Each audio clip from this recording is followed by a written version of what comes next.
Hola amigos y amigas, viajeros y viajeras. Estoy acá muy feliz hoy porque decidí finalmente hacer un canal de YouTube. Vamos a ver cómo me va, porque yo la verdad soy súper mala con la tecnología, estoy aprendiendo. Era ya muy grande la primera vez que usé una computadora y después empecé a tener, teléfono y todo. Muy grande, a ver, comparado con las generaciones actuales. Creo que la primera vez que realmente empecé a usar una computadora tenía 24 años aproximadamente. Sí, usaba el Hotmail desde los 16, pero después, o sea, en un ciber, pero nada más.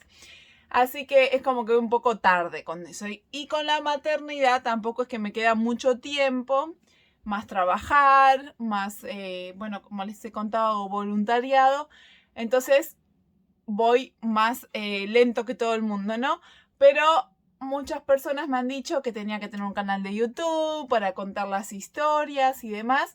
Y aquí estoy, me voy a animar a ver si les gusta. Entonces hoy para lanzar mi canal de YouTube, mi canal sobre viajes y sobre historia, que yo sé que hay muchos, pero mi idea es darle mi propio perfil, ¿no? Yo soy historiadora y me encanta contarles historias e historia de una forma que sea didáctica, dinámica, anecdótica, pero también basada en datos históricos. Y para lanzar mi canal de YouTube, miren, me he puesto lo más lindo que tenía en el placar, porque estoy muy feliz de animarme. Así que le agradezco también a todos ustedes, a todos los amigos, también amigas que me han ido animando con el tiempo. Y bueno, contarles para este primer video que hoy es el 19 de mayo del 2021 y podríamos decir que es un día importante en la historia de Inglaterra, la historia de la monarquía y la historia mundial, porque se cumplen 485 años de la muerte de una reina que cambió el rumbo de la religión, el rumbo de la historia en Inglaterra y en muchas otras partes del mundo. Y esta reina, que todos la conocen o muchos la han oído seguramente mencionar, es la reina Ana Bolena, que es la segunda mujer del rey aún más famoso y conocido, Enrique Tudor o Enrique VIII.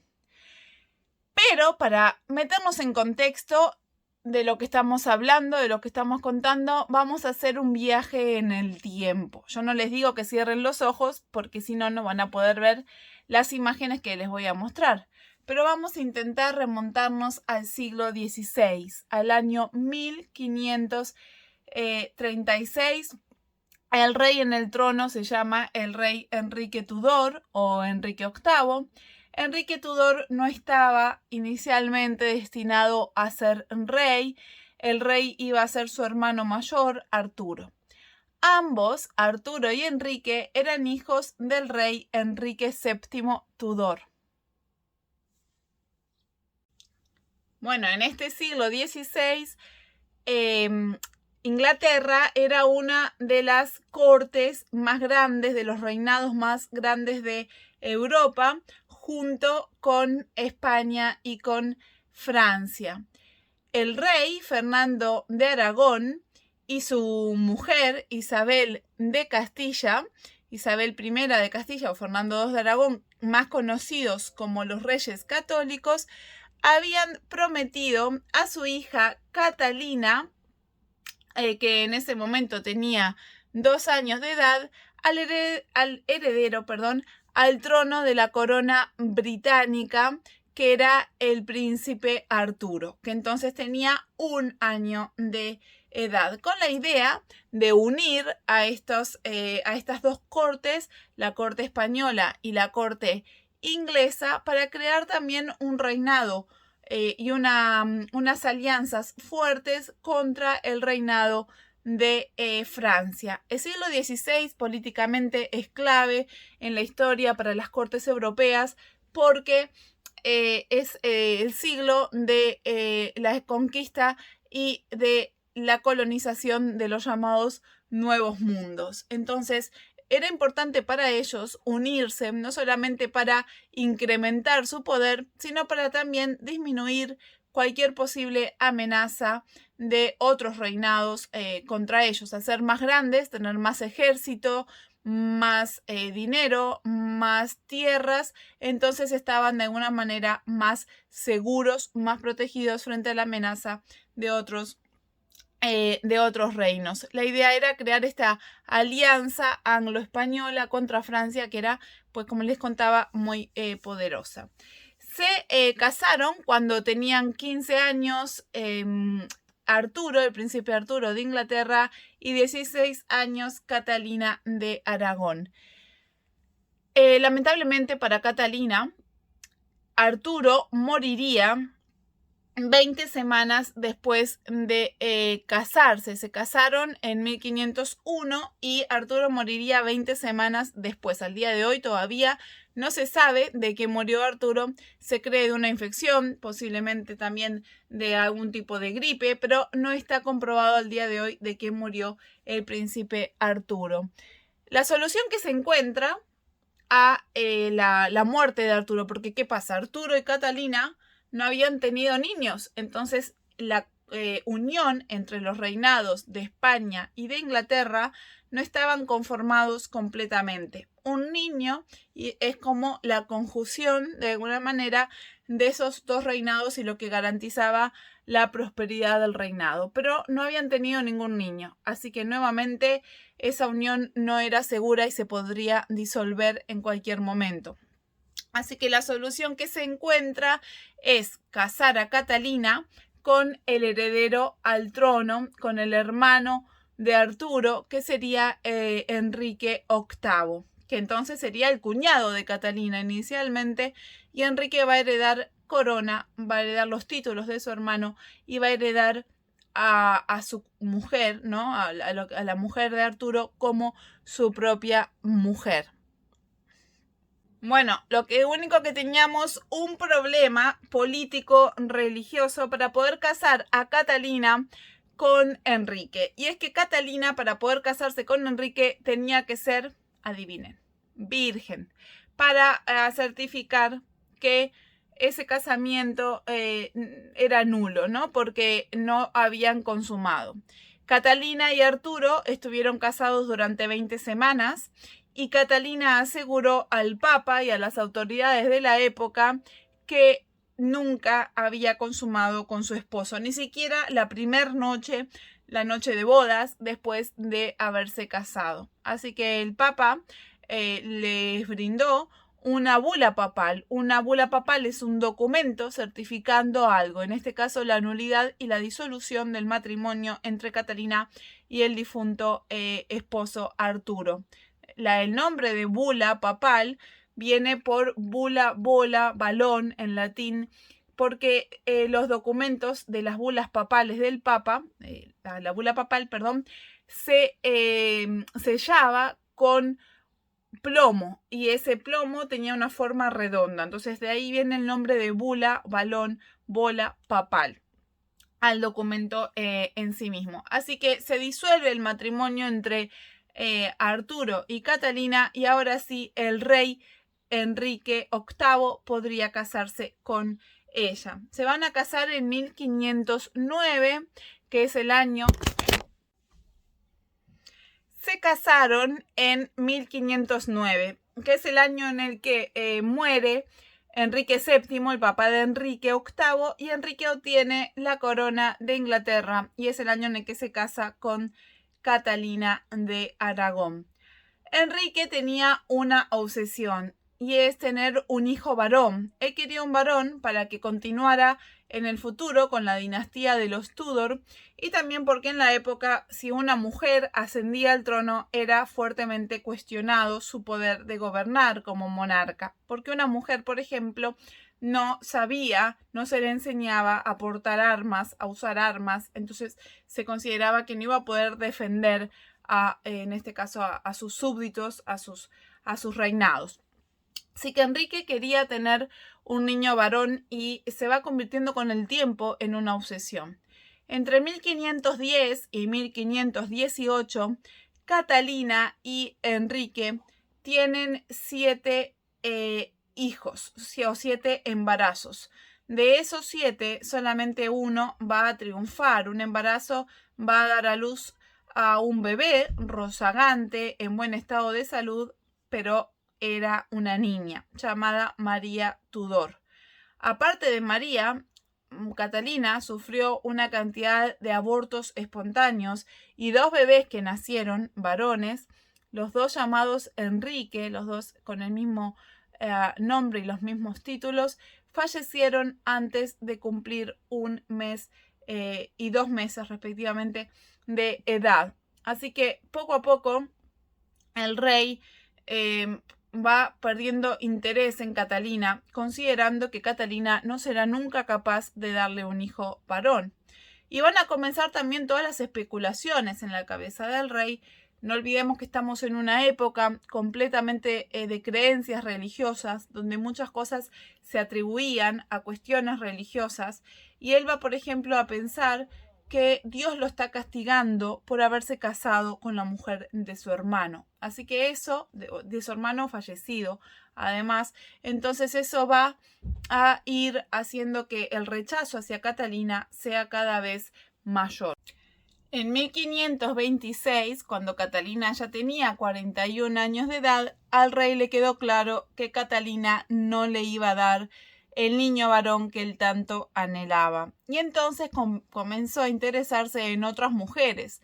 Si bien ya llevaba tiempo teniendo relaciones extramatrimoniales, tenía amantes, una de sus amantes era María Bolena. Y se va a fijar el rey en la hermana de esta amante, en la hermana de María llamada Ana Bolena.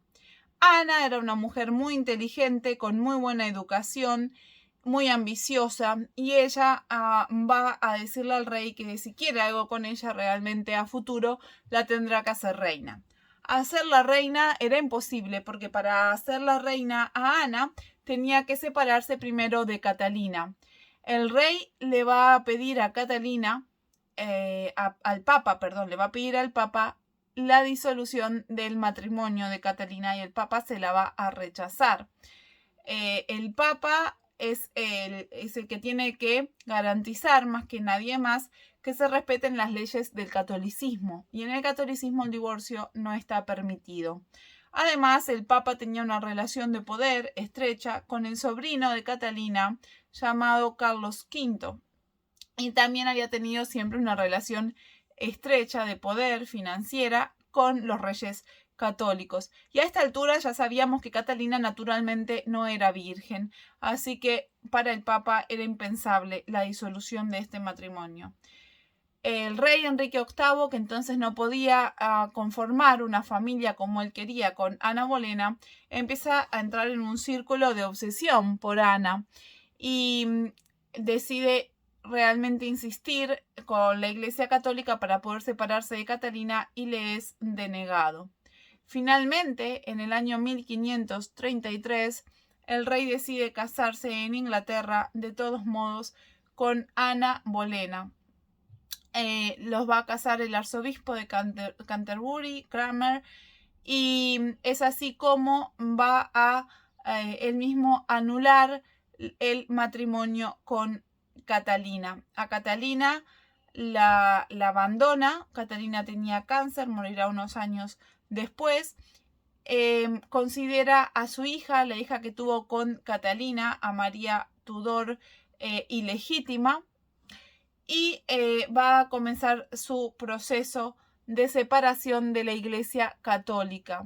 Estamos en un periodo en el que en Europa se habla de una religión nueva que cada vez tiene más cantidad de adeptos y que ha nacido en la zona germánica. Es una religión que ha comenzado alrededor de un monje llamado Lutero, que critica completamente las normas y los abusos en la época de la Iglesia Católica, protesta contra ellos. Así que esa religión se la va a conocer como el protestantismo. Ese protestantismo en el siglo XVI se va a extender a la zona de Francia, y allí su líder va a ser Calvino. Y el rey Enrique VIII se va a inspirar de estas ideas de la época para crear en 1534 su propia iglesia, la iglesia anglicana. Y para evitar todo tipo de riesgos a futuros de tener que pedirle permiso a alguien para algo, él se va a autoproclamar el jefe supremo de la iglesia anglicana, algo que hasta el día de hoy sigue vigente. La reina Elizabeth II es la jefa suprema de la iglesia anglicana. Bueno, se casa con Ana en 1533 y en el año 1536, es decir, 3 años después de haberse casado, Ana le ha dado solamente una niña, una segunda niña llamada Elizabeth I, y ha perdido 2 embarazos de niños. Y el rey pues ya no quiere saber más nada con Ana Bolena tampoco, así que va a visitar a otras amantes, entre ellas una de las damas de compañía de Ana, que también había sido dama de compañía de Catalina de Aragón, llamada Jane Seymour. Y eso lo vamos a dejar para otro capítulo de esta historia. ¿Qué va a pasar con Ana? Bueno, Ana era, como les conté, muy inteligente, muy ambiciosa, y el rey decide no dejarla con vida. Se la va a acusar de adúltera, de incestuosa, de haber tenido relaciones afuera del matrimonio, de haber engañado al rey, pero lo peor, de haberlo hecho con su propio hermano, con el hermano de Ana. Hay unas teorías de la época, nada probado, rumores que quizás pues, el rey mismo hizo nacer, de que Ana, desesperada por darle al rey un hijo varón y viendo que pues no lo estaba logrando y sabiendo qué podría pasar con ella, le pidió a su propio hermano que la dejara embarazada para poder salvar su vida. Pero no hay nada probado de esto.